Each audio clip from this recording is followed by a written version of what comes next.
Recording in an echo chamber sounds terrible. Arrowzoom was kind enough to send me a box of foam diffusion panels for testing. If I understand correctly, their diffusion panels are designed to absorb some sound and diffuse some. So we're going to open these up and take a look at, first of all, what they look like. Are they aesthetically pleasing? And then more importantly, do they actually help with sound quality? Do they absorb those unwanted frequencies, or are they just for aesthetics? It says to open with care, so I guess I'll take them seriously.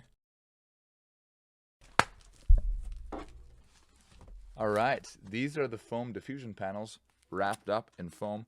There's supposed to be 12 in here. Let's see. Well, there are indeed 12 of them. They are thinner than I thought, I must say. Maybe they will expand when I open the package, but I'm afraid that that's as thick as they are. All right, here we have a diffusion panel, and unfortunately, they are only this thick. Now, a diffusion panel is different than an acoustic panel. A diffusion panel is designed for diffusing sound, not just absorbing it all. So the idea is that where these slots are, the sound that enters those slots gets absorbed in this acoustic panel behind, but then where we have the wood, it gets reflected back and kind of diffused throughout the room. So diffusion panels do have a different purpose than acoustic panels. Instead of just absorbing all the problem frequencies, they're supposed to scatter them throughout the room instead, which these things might do. It's hard to say for sure. The thing that I'm worried about is that the absorption part of it is just so thin. I don't know if it will actually even absorb those frequencies or if they'll just go through, bounce off the wall, and still become problematic. They do look neat though. I have to admit, I love the aesthetic. They're kind of a honeycomb shape, I guess a 6-sided honeycomb. And the wood, I think they look kind of clean and professional. They definitely look cool. Whether or not they diffuse the sound at all remains to be seen. It turns out that they're sticky on the back. This paper removes and the whole back is covered in some sort of stickiness. I could probably just stick these directly on my wall.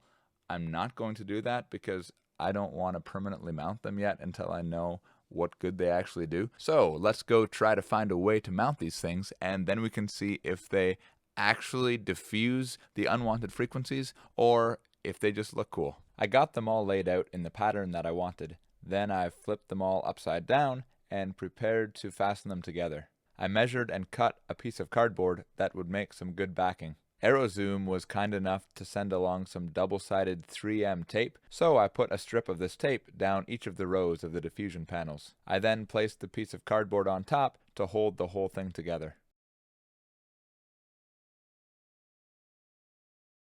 I decided to do a test in a room with horrible acoustics. The worst room in my house is my bathroom, so I decided to use that room for this test. I wanted to test these diffusion panels in two ways. First, in a sort of objective way, and then second, in a more scientific way. To test them more scientifically, I decided to use Open Sound Meter to actually measure the change in frequency in the room when the diffusion panels were installed. Open Sound Meter essentially lets you play some pink noise over a speaker and use a measurement microphone to pick up the sound. It will then show you a graph in real time of exactly what that measurement microphone is picking up. So I took a measurement with the diffusion panels installed and then another one without the diffusion panels installed, and we can compare the difference. Before we do that though, here's a quick objective test. I'm just using my measurement microphone and just speaking in the room. Here we go. This is the sound with the diffusion panels. This is the sound without the diffusion panels. And it sounds to me, just talking from here, like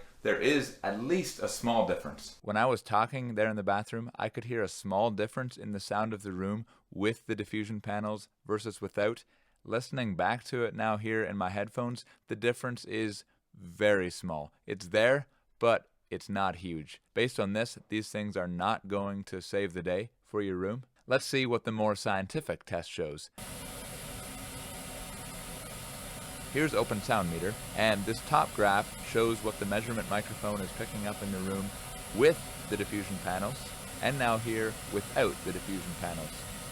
Here again, the differences are subtle. Yes, there is a tiny change in the frequency response of the room with the diffusion panels, but you can see that some of those peaks and those troughs in the frequency response don't really change. There's a slight variation, but it's not huge. The idea behind diffusion panels is to diffuse that buildup of frequencies in the room so that you don't have those frequency problems. And you can see that these panels do very little of that. So, what do I think? Do they help? Yes, they help a little bit. In the objective test, there's a small difference. So, having them is better than nothing. They do look really neat though. I've just installed them here behind me, and I think they look awesome. So, if you want to pick some up, go to Arrowzoom.com. Arrowzoom is the only store that sells this particular design, which looks awesome. Arrowzoom has offered an exclusive discount just for you guys. Use the code AZ-Trevor and get 10% off anywhere on the Arrowzoom store.